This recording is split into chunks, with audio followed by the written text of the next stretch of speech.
the influences of my life really came from, as a child, in my first third of my life, reading National Geographic, the World Almanac and Book of Facts, Ripley's Believe It or Not, the Book of Lists. I was an insanely curious kid.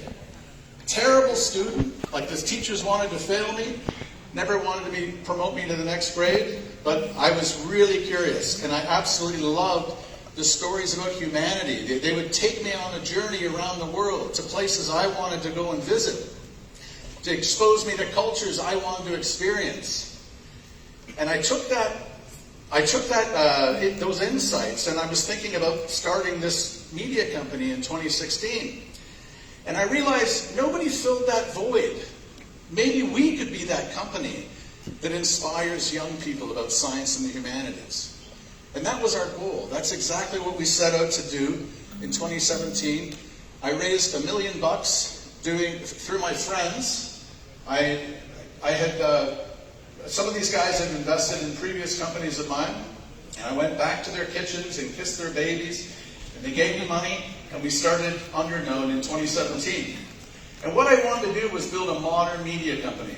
I'd spent 10 years previous working with a startup called File Mobile that we had started, and we worked with traditional media companies. And we helped them take user-generated content to ingest into their websites and onto their broadcast systems. And it was really hard working with traditional media companies. I realized that the big problem traditional media had was to create content was super expensive. And they had super broken workflows. Their workflows just took too many people, too much time to create content. I thought a modern media company would earn reoccurring revenue from dozens and dozens of channels all over the internet. I thought the fact that you could actually publish content on Facebook, YouTube, Snapchat, and earn reoccurring revenue was a revelation. You didn't need salespeople to go sell advertising. You could just sit back and let the robots do it. How cool is that? Reoccurring revenue is the lifeblood of a stable company. And with all this talk of like instability in media and that, I saw an opportunity. And so a modern media company needs reoccurring revenue, lots and lots of channels, really slick workflow. We did not, this is 2016, 2017, at a time when there wasn't even monetization on Facebook. We needed to make the content as inexpensively as possible, and lots of it.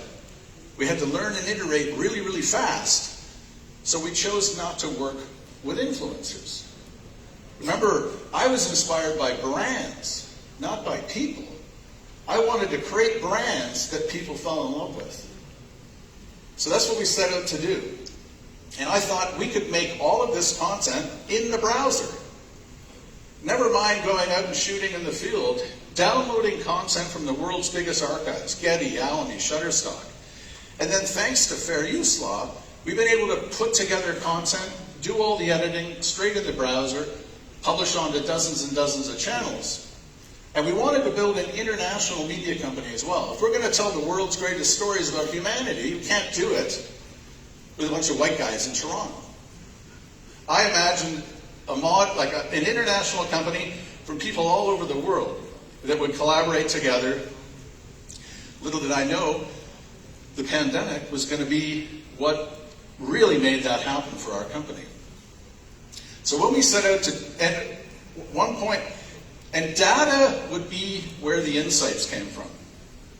Rather than use our intuition, which is so common in traditional media, we would let data guide our intuition. We would use data, it would be at the centerpiece of it. And the first thing we did, we hired a data scientist. And we basically took a look at what are the great humanity brands today?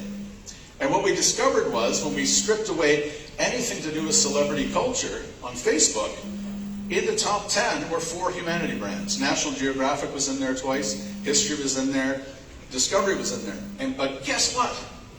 They weren't creating video, they were sending people to their website.